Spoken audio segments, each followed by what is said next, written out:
భగభగమంటేటి సూర్యున్నే నీవు బత్తాయి పండులాగా మింగబోయినావు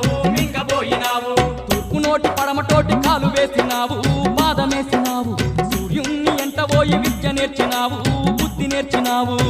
నోటి పడమటోటి కాలు వేసినావు పాదమేసినావు సూర్యుని ఎంట పోయి విద్య నేర్చినావు బుద్ధి నేర్చినావు దేవలోకమందు నీవు రామయ్య పాట వాడి గంధర్వ గాయకుల కచ్చున వరకించినావు అబ్బబ్బా అంజన్న దేవుడంటే నీవే లంకలోన దునికినట్టి వీరుడంటే నీవే కోటి మాయల్లు చూపే కోతి రూపుడావే కొండగట్టు నెలిసి మమ్మేలుతున్నావే